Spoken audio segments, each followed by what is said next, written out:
Hello everyone, my name is Dorian and welcome to a very special video, my first product review. It's called APEXV2R Performance Brake Mod Kit for Thrustmaster T-LCM. Basically, it's a brake mod kit for Thrustmaster T-LCM.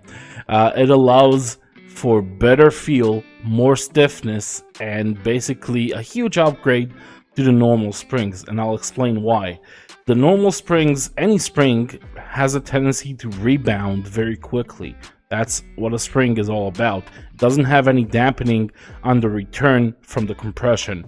Now, they use a special composite that they print out, which makes the pedal return a little bit slower when you disengage, and that makes it feel a little more hydraulic. They also canceled out the normal preload and they replaced it with their own printed out preload. It makes the initial bite a lot, I don't know, realistic, I guess. It feels better. It's hard to describe in words. I'm not very good at it, my first product review, but it does make it feel a lot better. But the main thing is the fact that the T-LCM pedals have very soft springs. See, the sensor can go all the way up to 100 kilograms.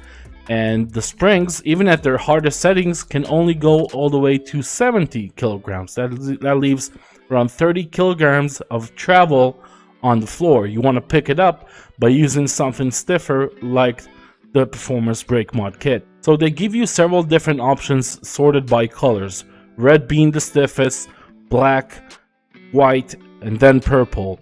All the way to purple. Purple is the softest. White and purple are the setup that I use because I like having that bit of travel. You can minimize the travel immensely. You can make it feel like an F1 car where the pedal barely moves and it's like 90% pressure, 10% travel, if that makes sense. And I'm gonna show you some clips of how it looks like in a second. But I should disclaim that I got a review sample for free. They didn't pay me, nor did they force me to do anything specific in this video, to say anything specific. This is just my opinion after about a month and a half of heavy use. I've made several track guides and race videos with it, and it has about, I would say, 100 hours of gameplay on it.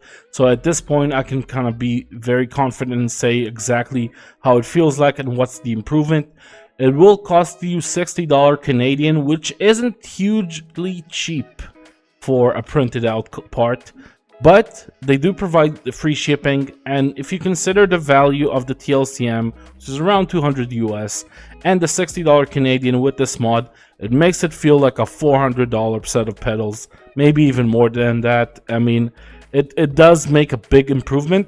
It's up to you if you feel like you need that rigidity, but in terms of how it feels when you start compressing and go through the entire travel and then decompressing, that makes a big difference in feedback. Your feet will thank you and they'll give you more information. You'll be able to be more decisive when you brake. That's what I felt like after a month and a half of use. And I'm going to start up the T-LCM driver real quick and show you the different setups and how different they respond to the pressure and how much travel each of them have, and then compare that to the springs and let you guys make a decision based on that. Now, APEXV2R recommend that you use the stiffer mod on the bottom, softer one on top, and above that, obviously, you want to put the preload mod.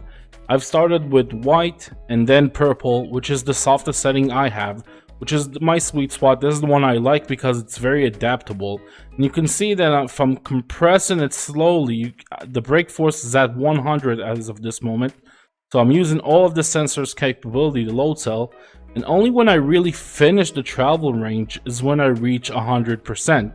That means I'm using the entire range of the pedal with the sensor. It's kind of calibrated very nicely. I would say this is realistically rated to around 90 kilograms. Now, APEXV2R, they recommend using anywhere between 98 and 100 kilograms. I usually use 98 with this setup. Maybe with the stiffer settings, you want to use 100. Let's go check that out as well. This is a stiffer option. Let's call it the medium. And we have the black on the bottom and the white on top. So it's significantly harder to compress. Now, you'll see that pretty immediately I can take it to around 80%, but that's sort of where it's going to want to stay. I can take it to 100% if I really squeeze myself into it, but it's kind of more difficult to do that. you can see that there's way less travel in the pedal now. It's been really minimized. And I tell you what, if I was just driving F3s, for example, where I want to reach 70-80% very quickly all the time and never reach 100, this is the setup that I would use, because you can see when I'm pressing it hard, it sort of automatically kind of stabilizes on around 80%, and that's where I want to put it every time. Some cars, though, like to reach 100%. That's a lot of effort at this point. That's kind of difficult for me. That's why I opted out of this option. This is the hardest setting I got. We got red and black, and that really minimizes travel. So if I want to reach 100%, that's 100 kilograms of pressure, and you can see the red doesn't move at all. Black moves very slightly, and only the preload is really getting squished out there. So the travel is really minimized. And that's really good if you're running super high downforce cars, and that's all you do, like F1s and maybe LMPs and stuff like that.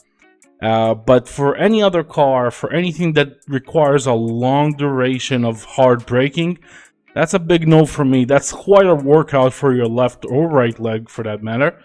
So that's why I skipped this option, but it really depends on your preference, how strong your legs are, and what kind of cars you drive. Now, last and probably least is the T-LCM spring setup, the stiffest one possible, which is red and red. And I'm going to take it all the way to 100%. I'm going to finish the travel range, and that's going to give me around 70 kilograms of pressure. That's going to keep me that way.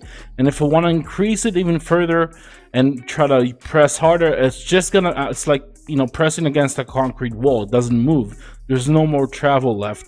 And if you really want to know when you're reaching, if you want to use a lot of force, that is, which I do, and you want to have range throughout that travel, then you're gonna have to use something different, because this is, for me, I was really struggling when occasionally I would need to, you know, go over 70%, and I would use around 100 kilograms. Even at 90-95 kilograms, I was getting trouble with it. And, you know, I was, okay, I'm slamming the brakes, but I'm only getting 76. And then I would have to increase it artificially, I guess, if that makes sense. And, you know, muscle memory didn't kick in. It was just, I would have to look at my inputs inside the sim and then realize I'm not pressing hard enough and then press harder. So very distracting, very inconsistent. So the brake mod kit, the APEXV2R Brake Mod Kit, really helped with that. And that's why I really recommend it, guys. I hope you enjoyed this video. If you did, leave a like. And if you want to see more videos like track guides and race videos and maybe stuff like that in the future as well, then subscribe to the channel. See you guys in the next video. Bye bye.